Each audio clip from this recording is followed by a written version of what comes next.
Hello dear student, आज मैं आपको मैट्रिक्स में होमोजीनियस लीनियर इक्वेशन को सॉल्व करना सिखाऊंगा। किस तरीके से इसको सॉल्व करते हैं, वही जो मैंने लास्ट लेक्चर आपको डिस्कस किया था रेग मेथड से, वही प्रोसेस है। ज़रा चेक करना किस तरीके से यूज करते हैं। होमोजीनियस इक्वेशंस कहते किससे हैं, पहले ये चेक कर लेते हैं। कोई भी लीनियर इक्वेशन में लास्ट लेक्चर में डिस्कस कर रखा है, कोई भी लीनियर इक्वेशन जिनकी राइट हैंड साइड जीरो है, ओके, राइट हैंड साइड में कोई जो भी कॉन्स्टेंट टर्म है लीनियर इक्वेशन में, अगर वो जीरो है, ये एक्स वाई जेड ये वेरिएबल टर्म्स हैं, उन सभी की पावर 1 आ रही है, कहीं ये मल्टीपल में नहीं है, that's why these are called linear. और इसमें जो कोई भी कांस्टेंट टर्म नहीं आ रहा है, जो कांस्टेंट टर्म है वो कितना है हमारे पास, zero. Such type of equations are known as homogeneous linear differential equation, okay. अगर मुझे इसको सॉल्व करना है तो किस तरीके से सॉल्व करूँगा, जैसे मैंने आपको लास्ट लेक्चर में डिस्कस किया था, सेम वही प्रोसेस है पूरा जो मैंने आपको डिस्कस किया हुआ था। मैं केवल आपको एक प्रैक्टिस के लिए और कुछ क्वेश्चंस वगैरह इस तरीके से मिल जाते हैं, इसलिए मैं आपको इसको करा रहा हूँ। होमोजीनियस जो इक्वेशंस होती हैं, इसका एक यूनिक सॉल्यूशन तो 100% होता है।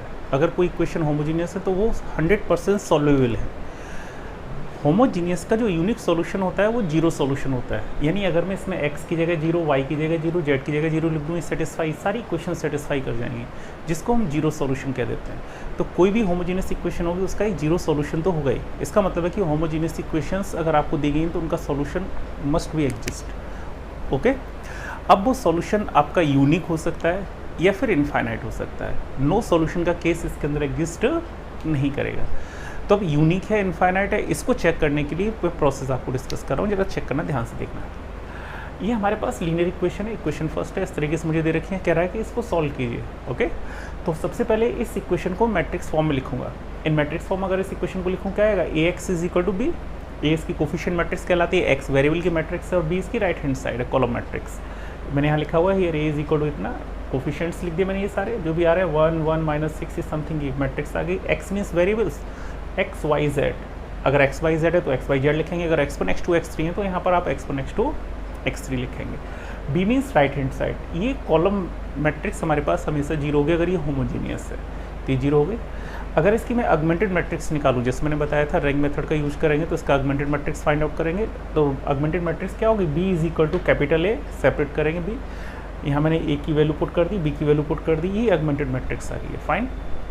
अब जो ये ऑगमेंटेड मैट्रिक्स आ गई है, इसको हम इक्विवेलेंट फॉर्म में कन्वर्ट करेंगे by using the row operation only, okay. इनमें कॉलम ऑपरेशन यूज़ नहीं करते हैं। अगर हम इनमें कॉलम ऑपरेशन क्यों नहीं यूज़ करते, उसका रीज़न मैं आपको बताऊं। अगर मैं कॉलम ऑपरेशन यूज़ करूँगा तो कॉलम, जब कॉलम ऑपरेशन का मतलब है कॉलम इंटरचेंज कर रहे हैं, अगर कॉलम इंटरचेंज करेंगे तो क्या होगा कि x की जगह y आ जाएगा, y की जगह x पहुंच जाएगा, या फिर x की जगह पर z आ जाएगा, z की जगह पर x आ जाएगा। तो कॉलम इंटरचेंज होंगे तो x और y z की पोजीशंस चेंज हो जाएंगी, तो उनकी न्यूमेरिकल वैल्यू डिफरेंट आएंगी जो कि गलत हो जाएंगी, इसलिए हम कॉलम चेंज नहीं करते हैं।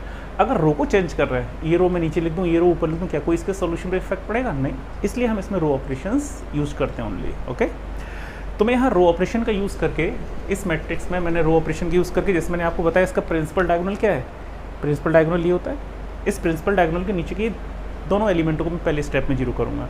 ये -3 है, ये 1 है, 1 की हेल्प लोगे। इन दोनों एलिमेंटों को जीरो करने के लिए मैं 1 की हेल्प लूँगा। यहाँ -3 है तो 1 को 3 बनाओ, तो इसमें 3 का मल्टीप्लाई कर दूँ और इसमें ऐड कर दूँ, क्योंकि अपोजिट साइड से। तो मैंने यहाँ एक ऑपरेशन यूज़ किया है R2 में, R2 प्लस का 3R1, समझ में आया। R1 में 3 का मल्टीप्लाई करूँ तो 3 होगा, इसमें ऐड कर दूँगा, 0 हो जाएगा। ऐसे ही ये जो 1 लिखा है, 1 को जीरो करने के लिए मैं R1 से इसको माइनस कर दूँ तो R3 माइनस R1 कर दूंगा, ये 0 हो जाएगा। तो मैंने ऑपरेशन यूज किया R3 में, R3 माइनस R1, फाइन।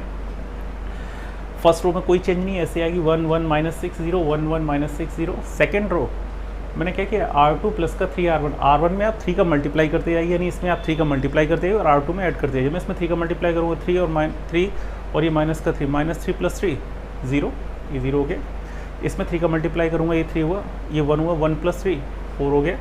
इसमें 3 का मल्टीप्लाई करूँगा, माइनस का 18 प्लस का 2 माइनस का 16, 0 कॉलम है, इसमें आप किसी का मल्टीप्लाई करती है हमेशा 0 रहेगा। ये थोड़ा कैलकुलेशन वाइज भी ईजी हो जाता है, इसमें ये कॉलम हमेशा 0 आता है, ओके।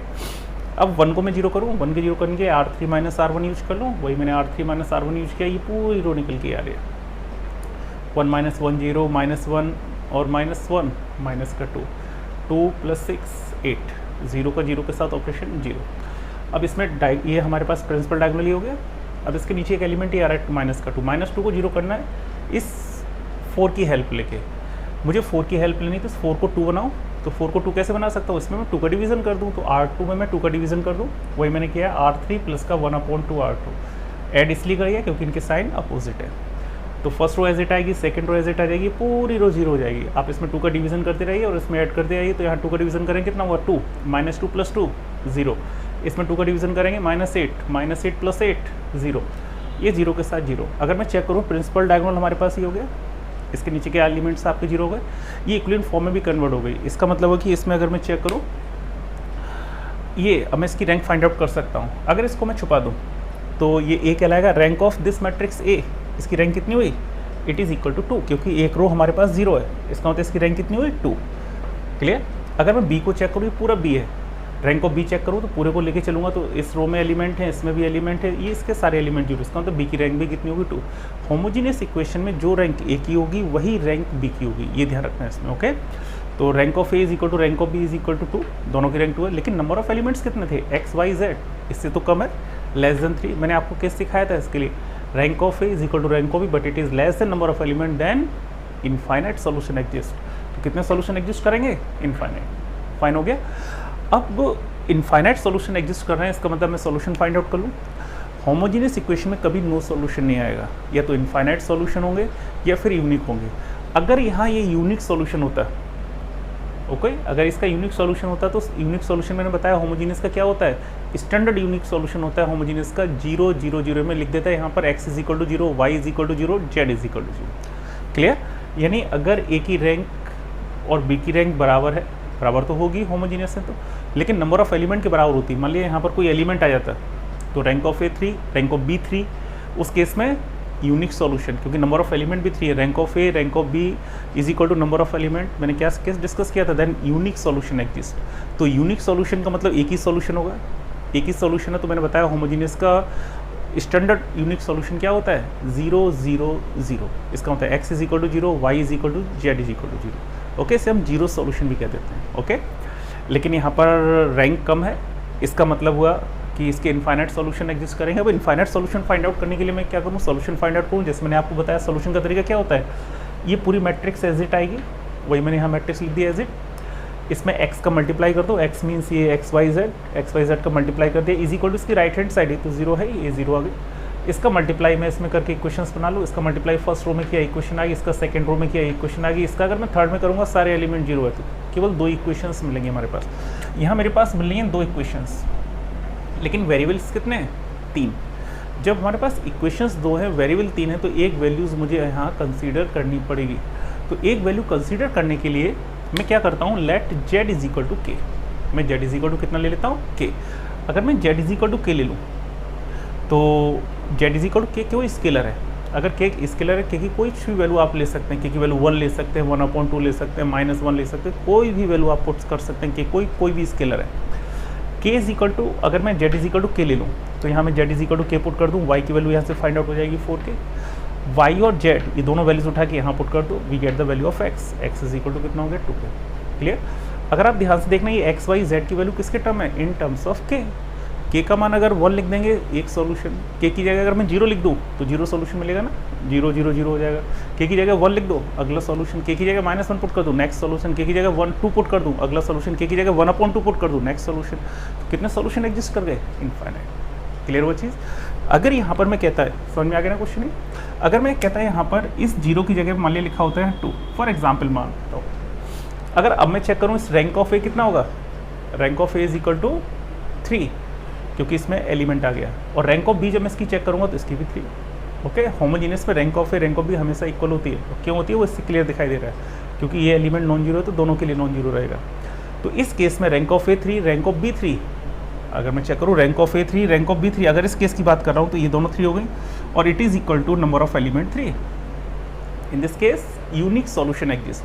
अगर यूनिक सॉल्यूशन एग्जिस्ट करेगा तो जब मैं इस तरीके से सॉल्यूशन निकालना चाहूँ तो स्टेप यहाँ यूज़ कर लेंगे। तो यहाँ पर कितना आ जाएगा, 2 × z। अगर 2 × z हो गया तो यहाँ पर एक इक्वेशन आ जाएगी, यहाँ पर 2 × z इज इक्वल टू 0। तो जो ये 2 इक्वेशन आ रही थी वो कितनी इक्वेशन हो जाएंगी, 3। इस इक्वेशन से z is equal to 0, z की जगह 0 यहाँ पुट कर दूँ, y is equal to 0, y और z यहाँ 0 पुट कर दूँ, x इज इक्वल टू 0। तो ये करना चाहें तो आप कर सकते हैं, या फिर जब ये यूनिक सॉल्यूशन आता है तो हम बिना आगे सॉल्व किए लिख सकते हैं डायरेक्ट कि x is equal to 0, y is equal to 0 and z is equal to 0। Clear. जब rank of A rank of B बराबर हो, होमोजीनियस में हमेशा बराबर होंगी, और अगर ये नंबर ऑफ एलिमेंट के बराबर रहती है देन यूनिक सॉल्यूशन एग्जिस्ट, और वो सॉल्यूशन हमारा क्या होता है, जीरो सॉल्यूशन।